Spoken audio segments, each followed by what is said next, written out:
బలరామకృష్ణ గారు, అదేవిధంగా ఉగ్గ నరసింహారెడ్డి గారు, బండారు సత్యనారాయణ గారు అడిగిన ప్రశ్నలకు సార్, మొదట ఈ ప్రభుత్వం రైతుల సంక్షేమానికి కట్టుబడి ఉంది సార్. దాదాపు ఈ ప్రభుత్వం అధికారంలోకి వచ్చినట్టే 40,336 వ్యవసాయ కనెక్షన్లు ఆల్రెడీ మంజూరు చేయడం అయింది సార్.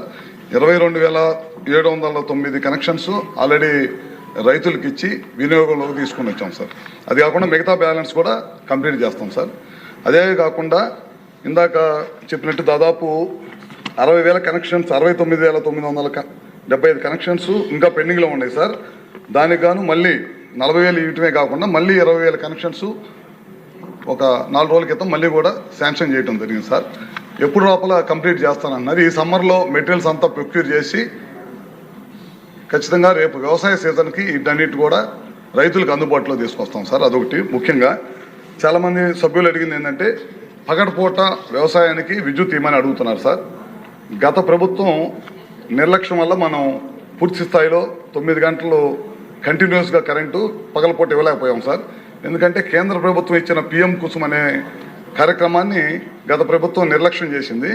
మన ప్రభుత్వం అధికారంలోకి వచ్చిన వెమ్మటే ముఖ్యమంత్రి గారు ప్రధానమంత్రి గారికి లెటర్ రాసి ఈ పిఎం కుసుమ్ కార్యక్రమాన్ని ఈ రాష్ట్ర ప్రభుత్వం చేపడుతుందని చెప్పగానే మొత్తం 4.5 లక్షల వ్యవసాయ కనెక్షన్లు ఈ రాష్ట్రానికి అవసరం సార్. ఫస్ట్ విడతగా 1,00,000 కనెక్షన్స్ శాంక్షన్ అయిపోయినాయి. మళ్ళీ 2 లక్షల కనెక్షన్స్కి మళ్ళీ పిఎం కుసుమ్ ద్వారా మళ్ళీ ఇంకో 2 లక్షల కనెక్షన్స్ కూడా నిన్న మొన్నట్లో కూడా కేంద్ర ప్రభుత్వం మనల్ని టెండర్లు పిలుచుకోమని అవకాశం ఇచ్చింది సార్. ఈ కనుక తొందరలో కనుక టెండర్లు పిలిచి కనుక సోలార్ కనుక తీసుకొని వచ్చి పిఎం కుసుమ్ ద్వారా సోలార్ ప్లాంట్లు కనుక తీసుకొచ్చి ఎక్కడైతే 33/11 kV సబ్స్టేషన్స్ ఉన్నాయో అక్కడ కనుక తీసుకొచ్చి పెడితే కనుక రాబోయే రోజుల్లో ఈ ప్రభుత్వం వ్యవసాయ రైతులకి పూర్తిగా పగలపూట ఎక్కడ కూడా ఇబ్బంది లేకుండా 9 గంటలు కరెంట్ ఇవ్వగలుగుతాం సార్. అదేవిధంగా దాదాపు ఒక్కొక్క వ్యవసాయ కనెక్షన్కి వచ్చేసరికి ఈ ప్రభుత్వం 2,60,000 రూపాయలు ఖర్చు పెడతాం సార్. మనమైతే పోల్స్, ట్రాన్స్ఫార్మర్ మరియు ట్రాన్స్మిషన్ లైన్స్, పోల్స్ అయితే 3, ట్రాన్స్మిషన్ లైన్స్ అయితే 180 మీటర్లు, ఇవన్నీ కూడా ఇస్తాం సార్. దాదాపు ఈ ప్రభుత్వం వ్యవసాయ కనెక్షన్స్ కానీ విద్యుత్ కింద 12,400 కోట్ల రూపాయలు పైన ఖర్చు పెడుతుంది సార్. ఇందాక మన బలరామకృష్ణ గారు అడుగుతూ 350 కనెక్షన్స్ ఉన్నాయని చెప్పారు. అవి కూడా తొందరలోనే పూర్తి చేస్తామని చెప్పి మీ ద్వారా సభ్యులకు తెలియజేస్తా ఉన్నాం సార్. అదేవిధంగా 3 సబ్స్టేషన్స్ ఎప్పటి నుంచో పెండింగ్ ఉన్నాయి అంటున్నారు. వాటిని కూడా లోడ్ ఉంటే కనుక ఆ ప్రాంతంలో లోడ్ ఉండి సబ్స్టేషన్ అవసరం అనుకుంటే కనుక ఖచ్చితంగా ఇమీడియట్గా దాన్ని కూడా చేస్తాం. ఈ ప్రభుత్వం అధికారంలోకి వచ్చిన తర్వాత 3 డిస్కమ్స్ పరిధిలో దాదాపు ఇప్పటికే 70 సబ్స్టేషన్స్ని టెండర్లు పిలిచే ప్రక్రియలో కొనసాగుతుంది. తొందరలోనే టెండర్లు పిలిచి ఎక్కడైతే లోడ్ ఉందో వాటిని అధిగమించడం కోసం మనం ఈ కార్యక్రమం కూడా చేపడతా ఉన్నాం సార్. అదేవిధంగా లో వోల్టేజ్ సమస్య ఉందన్నారు. వాటిని కూడా తప్పకుండా పరిశీలిస్తాం. 9 గంటల డే టైం అన్నారు, ఇందాక చెప్పడం జరిగింది. ఇప్పుడే ప్రయత్నం చేస్తాం. రేపు రాబోయే రోజుల్లో పిఎం కుసుమ్ వచ్చిన తర్వాత ఇంకా పెద్ద ఎత్తున పగలపూటే కరెంట్ ఇవ్వడానికి ఖచ్చితంగా ప్రయత్నం చేస్తాం సార్.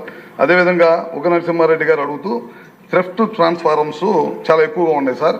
ఎందుకంటే ముఖ్యంగా ప్రకాశం, పల్నాడు, బాపట్ల ఈ జిల్లాల్లో థ్రెఫ్ట్ అయిన ట్రాన్స్ఫారాలు ఖచ్చితంగా పోలీస్ కేసు అవసరము.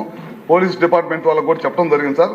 ఇమీడియట్గా రైతులు ఇవ్వగానే కేసు రిజిస్ట్రేషన్ చేసి ఇమీడియట్గా మాకు డిపార్ట్మెంట్కి పంపించండి. మేము ఇమీడియట్గా ట్రాన్స్ఫార్మర్ రైతులకు అందజేస్తాం. ఎందుకంటే వ్యవసాయం సగంలో ఉంటుంది కాబట్టి మళ్ళీ రైతులు పంట నష్టపోకుండా ఉండటం కోసం అది కూడా చేపట్టడం జరుగుతుంది సార్. అదేవిధంగా ఆర్డీఎస్ఎస్ ఈ ప్రభుత్వం వచ్చిన తర్వాత ఫెడరల్ లెవెల్ బైఫర్కేషన్ కోసం ఆర్డీఎస్ కేంద్ర ప్రభుత్వం, రాష్ట్ర ప్రభుత్వం సహకారంతో ఆర్డీఎస్ఎస్ కార్యక్రమం చేస్తున్నాం. ఏదైనా ఇబ్బంది ఉంటే కనుక సభ్యుల దగ్గర వివరాలు తీసుకొని దీనికి రాబోయే రోజుల్లో ఇబ్బంది లేకుండా చేసేదానికి ప్రయత్నం చేస్తాం సార్. అసైన్మెంట్స్ ల్యాండ్స్లో దొంగ కనెక్షన్లు ఇస్తా ఉన్నారు సార్. అట్లాంటివన్నీ కూడా మా దృష్టికి వచ్చిన వాటిని అన్నిటి కూడా ఇమీడియట్గా రద్దు చేస్తాము. అదేవిధంగా బండారు సత్యనారాయణ గారు కూడా అడగటం జరిగింది సార్. 9 గంటల కరెంట్ అని చెప్పి ఇందాక చెప్పడం జరిగింది. ట్రాన్స్ఫార్మర్స్ లేట్ అవుతున్నాయి అన్నారు. వాస్తవే సార్. ఎందుకు లేట్ అవుతున్నాయి అంటే మనం కాపర్ లేకుండా అల్యూమినియం తోటి ట్రాన్స్ఫారాలు చేయాలని చెప్పి దొంగతనాల నుంచి కాపాడాలంటే అల్యూమినియం కాపర్ ఉంటే పగలగొట్టేసి రేత్రిపూట తీసుకెళ్తున్నారు. అందుకని అల్యూమినియం తోటి ట్రాన్స్ఫారాలు కనుక తయారు చేపిస్తే కనుక ఇబ్బంది లేకుండా ఉండేదని దానికోసం చేస్తున్నాం. ఆ ప్రక్రియ స్టార్ట్ అయింది. 1-2 సార్లు పెట్టి చూస్తే పర్ఫార్మెన్స్ కూడా బాగానే ఉందని చెప్పి చెప్పడం జరిగింది. రాబోయే రోజుల్లో అల్యూమినియం ట్రాన్స్ఫార్మర్స్ తయారు చేసి 25 kV ట్రాన్స్ఫార్మర్ తయారు చేపించి ఖచ్చితంగా రేపు సమ్మర్ ప్లాన్ చేసుకొని నెక్స్ట్ సీజన్కి మన సభ్యులు అడిగినట్టు అన్ని వ్యవసాయ కనెక్షన్స్ రైతులకు అందుబాటులోకి తీసుకొచ్చేదానికి ఈ ప్రభుత్వం కట్టుబడి ఉంది సార్.